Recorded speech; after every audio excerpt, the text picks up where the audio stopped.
Hello, everybody. Welcome back to Walker Productions. My name is Michael Lance. Thank you so much for 100 subs. It's been amazing. I love you all so very dearly. I just want you to know that more content is coming. This is Meet Mutaro Part 2 or Part 3. There's going to be about there's going to be a couple there's going to be a couple more parts to this cuz I left y'all on a cliffhanger here, and yeah, it may seem all good and well, but things change. You're going to love it. But just content. We have Meet Mutaro coming out right now. We will have End of Days Part 3 coming out tomorrow. And the switcheroo thing where the either GT villains fight super characters and super characters fight GT people.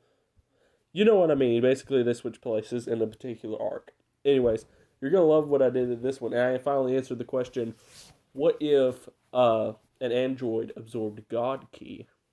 Anyways, guys, let's get into the video. Everything kicks off with a bang. Mutaro goes flying in at Vegeta in the Super Saiyan Blue. It seems they've been battling for a while now since they're all sweaty and tired. As they begin elegantly going blow for blow, clashing against each other, until Vegeta catches a punch asking what is she attacking Earth for. Mutaro headbutts Vegeta and knees him in the gut, saying she will have vengeance for her love, then spinning and throwing Vegeta into a mountain, while the other Z-Fighters watch on in amazement. A, a seemingly just Super Saiyan is keeping up with Vegeta in his blue god form. Vegeta gets out of the rubble and asks what is she here for? What is that insane power she's wielding? She shouldn't be even able to scratch Vegeta in his god form, much less blue. So how is she putting up this much of a fight?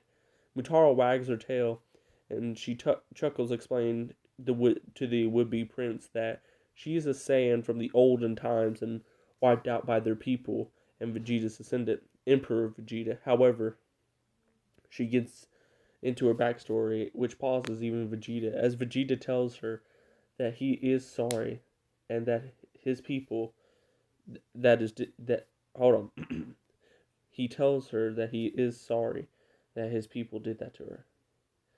He's a changed man, though. The Saiyans are not what they used to be. They are different now. Mutaro says she doesn't care and powers up, revealing her form's full power, and continues beating on Vegeta.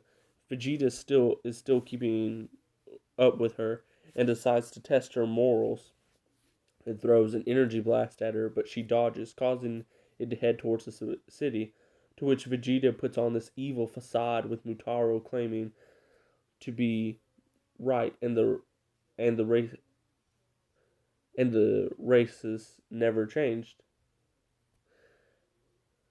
After Vegeta's when Mutaro claiming to be right and races after Vegeta's blast and catches it, bringing it into herself and blasting her own back at Vegeta, with Vegeta claiming that he's gonna that with Vegeta claiming he's going to destroy this planet no matter what, an obvious fake out, which Vegeta firing a blast to clash against hers. Mutaro then spins under the blast, kicking Vegeta's hand, causing Vegeta to fire up shortly before Mutaro grabs Vegeta by the head in a very animalistic way and flings him across the battlefield. Mutaro then stops and powers up, questioning how the other warriors could support such a man, as Z-Fighters watch on in silence. Vegeta races back in Super Saiyan Blue Evolution, punching her in the gut as hard as he could, causing her to pause. Vegeta says if she wants to fight like a savage, he can too, as Mutaro then strikes him across the face, grinning, as they begin exchanging blows one after another until they're both a bloody and beat up mess, and Vegeta takes the advantage by taking in the sky and firing down a big bang attack down at her, to which Mutaro questions why. He said that he and the Saiyans are different now. Ha!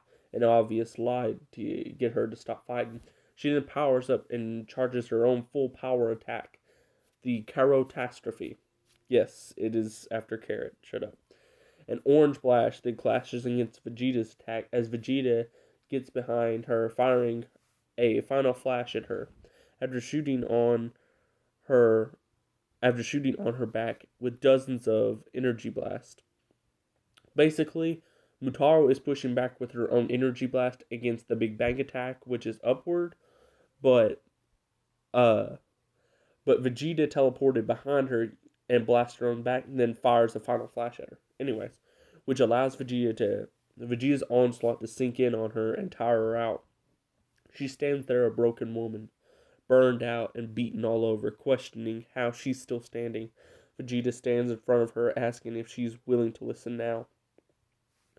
Mutaro tries to throw a punch, but as she does, it just grazes Vegeta's cheek, to which Vegeta goes to punch her in the gut but stops as she falls and passes out in his arms. Vegeta tells her that it's a it's time to show her where the Saiyans stand today. A little while later, Mutaro wakes up in the bed, being treated by Bulma. Bulma greets Mutaro, explaining that she was brought to her by some of her friends, and that Mutaro has been out for days. Mutaro then questions why Bulma's helping her. Bulma said it's because she seems like a good person, but a misguided person. As one of the doors open, Vegeta walks in, much to Mutaro being furious at Vegeta and even telling Bulma to run, throwing her cover over her, but Vegeta covers his eyes and tells her to put on some clothes as he hands her clothes. Mutaro then dresses up, being embarrassed, and Vegeta then clears his throat wanting to talk to her with Bulma. Mutaro claims if Vegeta was anything like the previous Saiyans, they would have eaten her, killed her, or done the R word to her by now. They were savages back then, so don't blame me. So she owes them a shot to listen.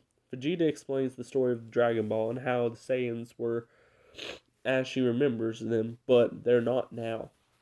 The Saiyans are kinder and more pure-hearted. They protect Earth and the people that they love and care about. They ain't all mushy like that idiot Kakarot, but they have changed. There's no more racism or bloodshed unless bad people have it coming. There's no more destruction or cannibalism.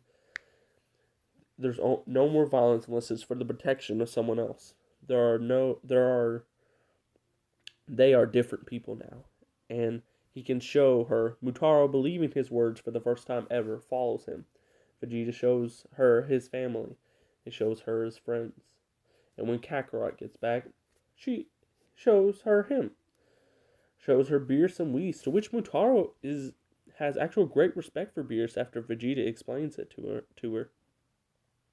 To which Beerus takes a liking to her, even brags about her to Vegeta, who Beerus and her start to form a buddy-buddy relationship.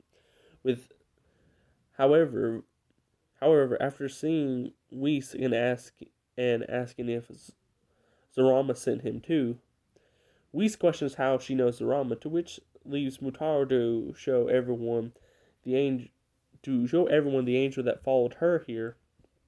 However, as she does show it to them, it's revealed that Zarama is already with his angel and has Broly along with him. Everyone gets ready to fight. However, Mutaro steps between everyone, with her being sort of the middle ground. A little bit of symbolism. With Zarama and Beerus, along with the angels, respectively, being silent. As Mutaro steps up to Zarama and speaks to him, she reveals to everyone and speaks to Zarama as if they're the only ones there, and says she's sorry, but she won't wipe out the Saiyans. She was wrong to blame these Saiyans for the past Saiyans' actions. Hold on. The Saiyans have finally grown up and changed, just as the humans had on Earth. She has been there for like a day or two, so she might have learned a little bit of history.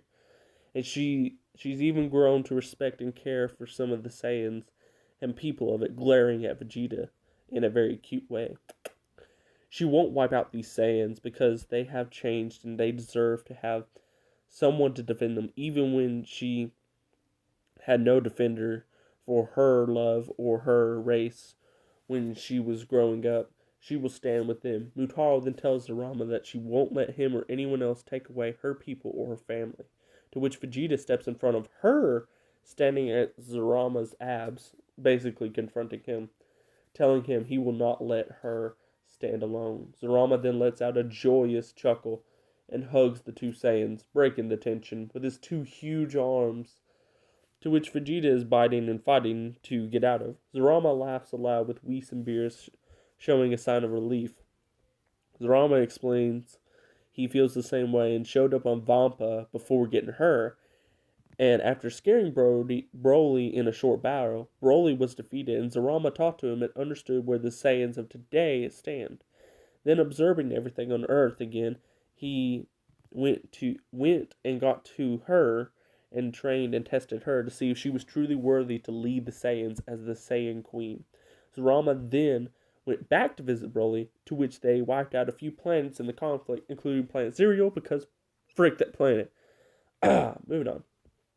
And Zurama and Broly's training session concluded soon after, which Goku marvels at how strong Broly has become, to which Zurama chuckles and shakes Mutaro's hand, and does as he promised. He taps his staff and brings the planet Vegeta back with whole new Saiyans, except for one, an old one.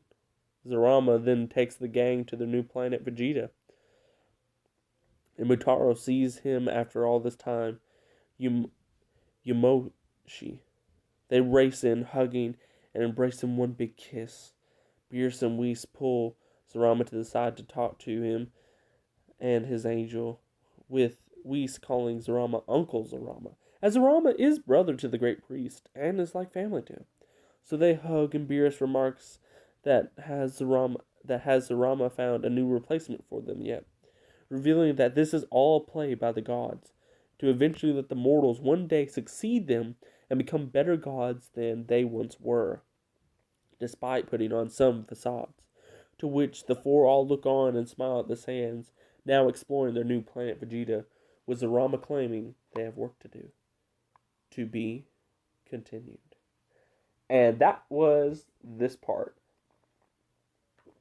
I'm sorry for all the stuttering stuff. I'm a little under the weather today, but, I don't know what I'm sick with, but I am sick. Anyways, guys, tell me what you think about this. This is not the end of Mutaro. She will be back. And I thought about tying her into a different story, but we'll have to see how that story unfolds first. But, anyways, guys, thank you so much for tuning into this episode. Please do like, share, and subscribe if you did enjoy. Drop a comment down below if you have an opinion you'd like to share, or if you have something negative or positive to say. I take all commentary, and I just want you to know that I appreciate every single one of you, and I would not be here without you. Thank you so much for watching. Please do like, share, and subscribe if you did enjoy, and drop a comment down below if you're new. Bye, right. This has been Walker Productions. My name is Michael Ince. Thank you so much.